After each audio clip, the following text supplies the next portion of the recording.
विस्थापित तिब्बती सरकारको सिक्योङ चुनावमा एकमात्र महिला उम्मेद्वार बनेर खडा भएकी तिब्बती सरकारकी पूर्व गृहमन्त्री कासुर ग्यारी डोल्मा चुनाव प्रचार गर्दै दार्जिलिङ आइपुगेकी छन्। कालेबुङमा जन्मग्रहण गरेकी डोल्माले सिक्किम, दार्जिलिङ, कालेबुङ र सिलगढीमा प्रचार गरिरहेकी छन्। विस्थापित तिब्बती सरकारको सिक्योङ अर्थात् अध्यक्ष पदको लागि आगामी जनवरी महिनामा चुनाव हुने भएको छ, जसमा विश्वव्यापी रूपमा फैलिएर बसेका तिब्बती शरणार्थीहरूले आफ्नो मताधिकारको प्रयोग गर्नेछन्। यसै विषय लिएर आज डोल्माले दार्जिलिङका तिब्बती शरणार्थीहरूसित पनि चर्चा परिचर्चा गरे। So, ma'am, you are running for the Sikyong, right? So, what prompted you to take up this particular to run for this particular election? Well, that's a very good question. There are several reasons as to why I decided to contest this elections. I would say, number one, definitely the fact that His Holiness the Dalai Lama, under his leadership, in the last over 50, now nearly 60 years, His Holiness has democratized the Tibetan administration in exile, which was a very gradual process, which started in 1960, immediately a year after having come into exile, that the first members of then called the Assembly of Tibetan People's Deputies, or today called the Tibetan Parliament in exile, the Tibetans elected their representatives. And at that time, the cabinet was still appointed directly by His Holiness the Dalai Lama as the head of the state. And then we also came to a stage where, the power to elect the executive head was then devolved to the Parliament in exile. Then again there was another devolution whereby a change, democratization, where in 2001 we started electing directly by the people the head of the Tibetan cabinet, called the Kalin Tripa. Kalin is a minister, Tripa means the head of the cabinet. His Holiness continued to be the head of the state. Then in 2010, again a huge democratization process was introduced, whereby His Holiness the Dalai Lama decided to absolutely devolve all his political power to the elected leadership. So that was a very, very big change. Of course, there were many of us. In fact, the Tibetan Parliament in exile at that time passed a resolution requesting His Holiness the Dalai Lama to reconsider the decision to devolve all his political power. But then it was His Holiness the Dalai Lama who insisted that these steps must be taken. And so therefore we started from 2011 onward having what we called then a Sikyong. Si is political, Kyong is the one who leads that. So we started electing our political leadership. So therefore this position becomes very, very important. So therefore, considering the importance and the democratization process that has been gone through, in respect and in gratitude of that democracy, I believe it is my responsibility to come forward to contest. Then also, as a woman where in exile we have equal rights according to the Tibetan Charter. And being a woman who has been elected and have served in the highest protocol office, that is the Deputy Speaker, I feel it is also my duty towards all Tibetan women today and for the future that I take the responsibility and come forward to contest. So even if I don't win, at least I make a way where we can think of the possibility of having a woman leadership.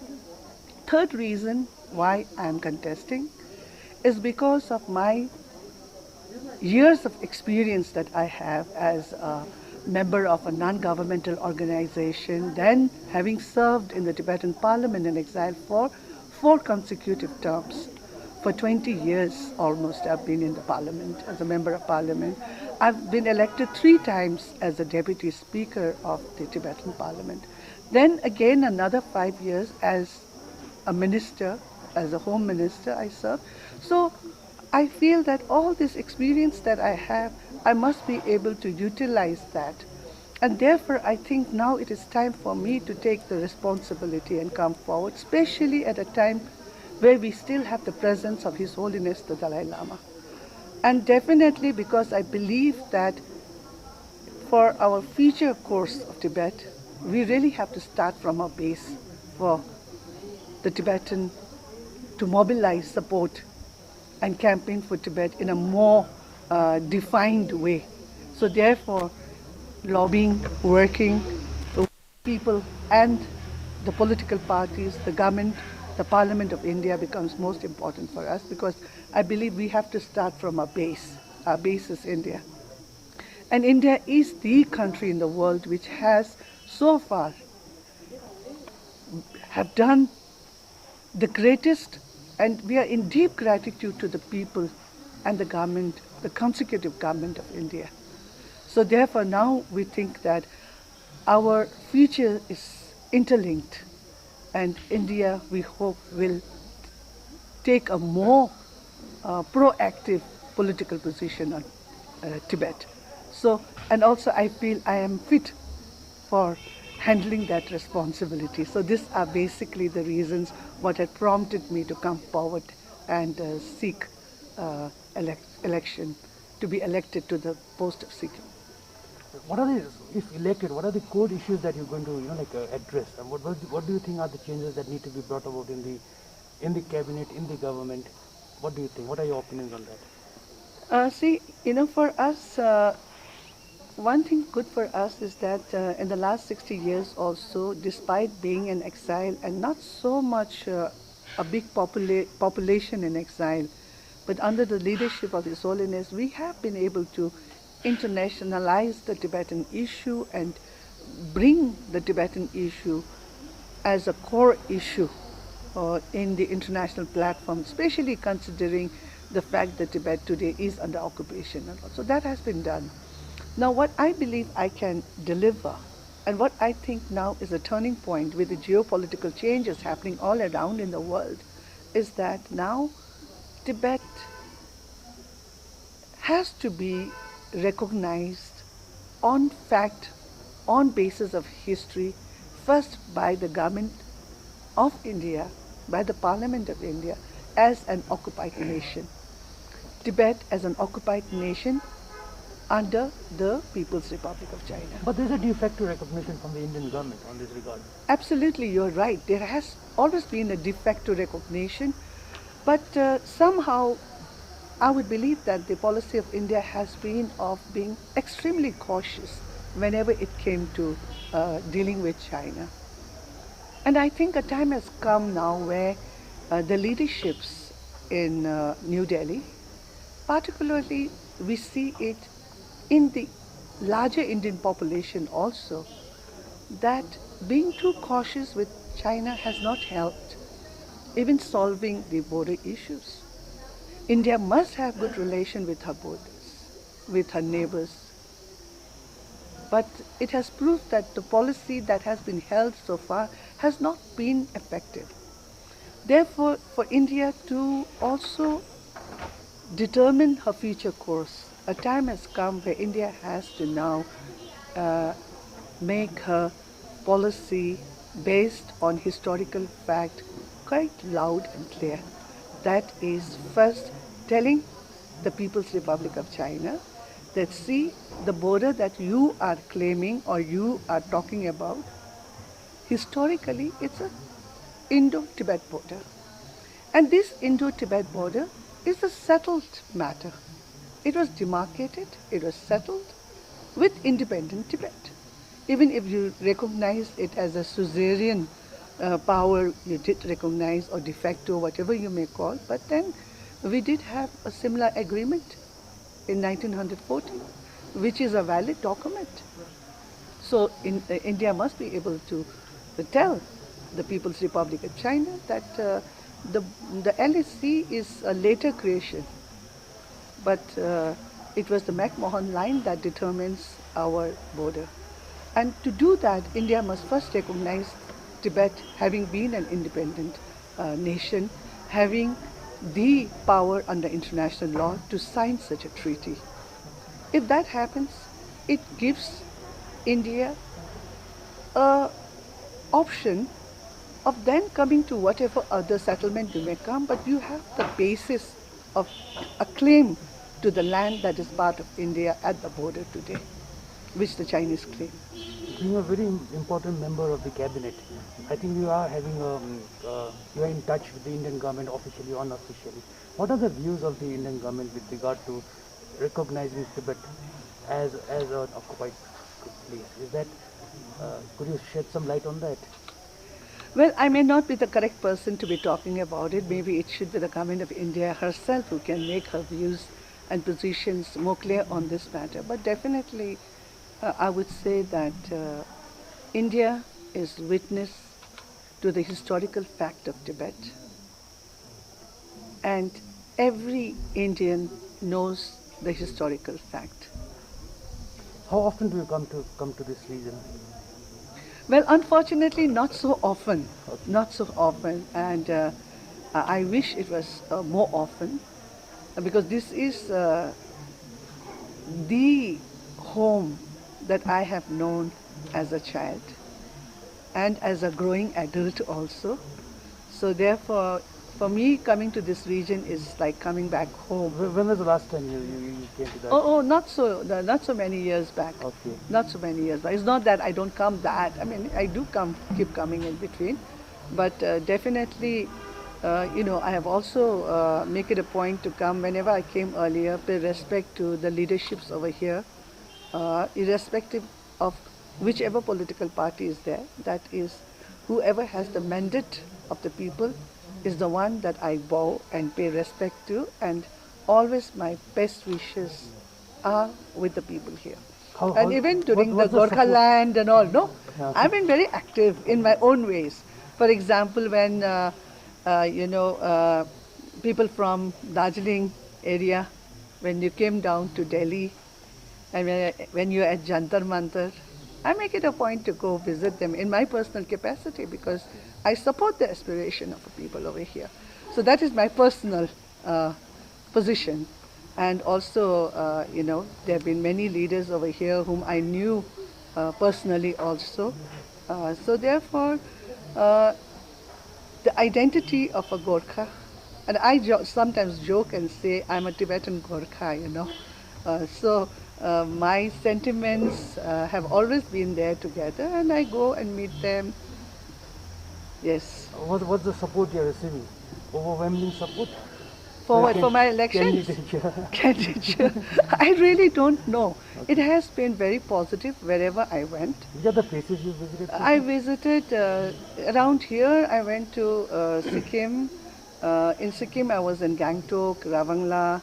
Then we went to Kalimpong. And today morning, we went to Tibetan Refugee Self-Help Center. That's where I first started my schooling. My,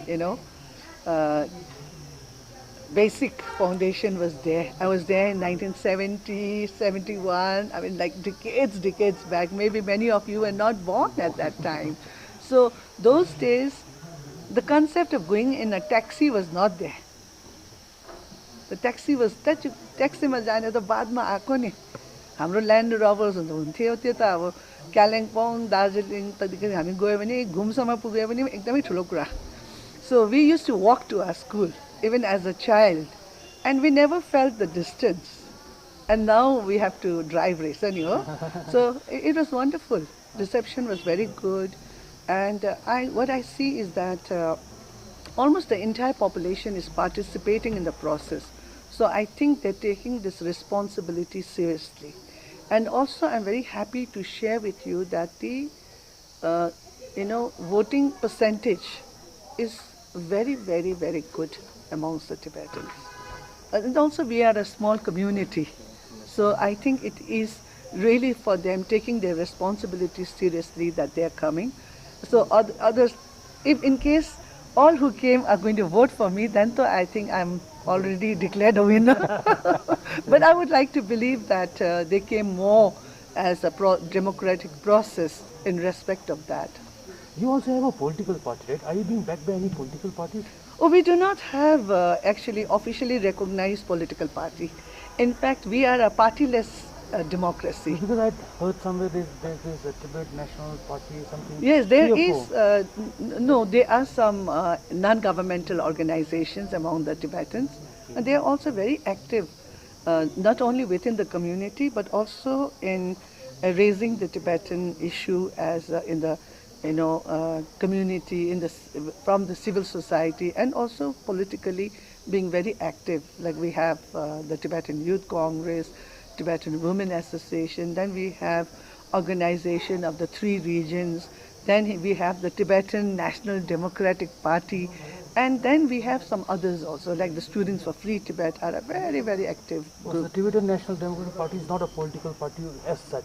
Well, it claims itself to be a political party, and it's. But however, our system, the electoral system, does not allow a space for any political party.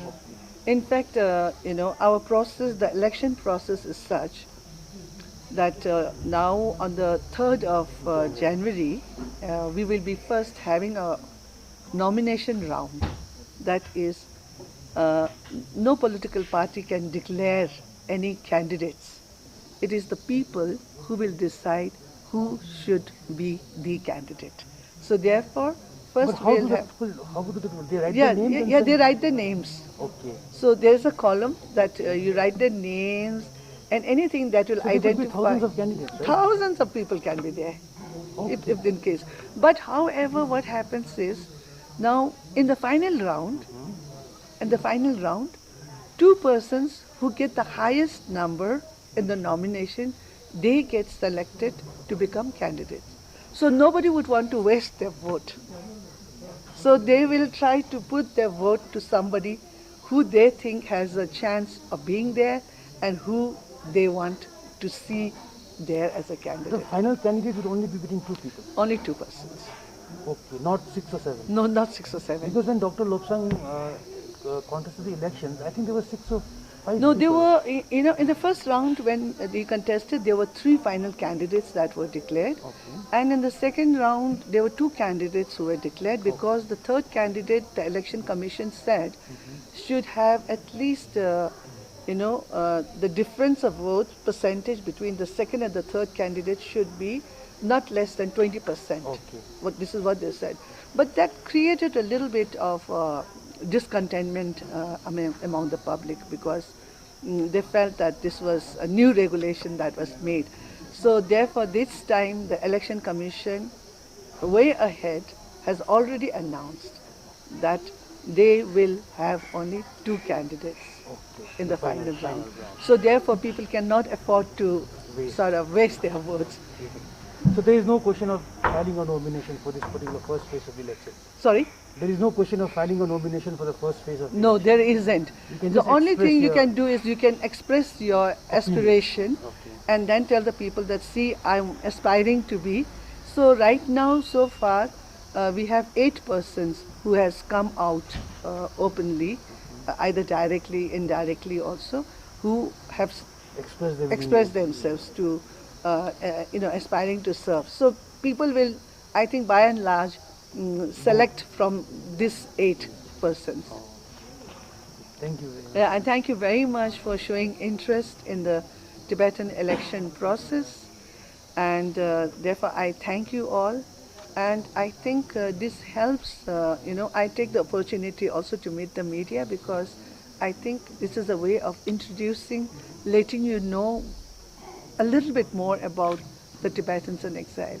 Many of you have grown up having maybe your neighbors as Tibetans or across the street, but maybe sometimes because we are all the same, so we don't know sometimes. There's a saying, Deepak ke niche andhera.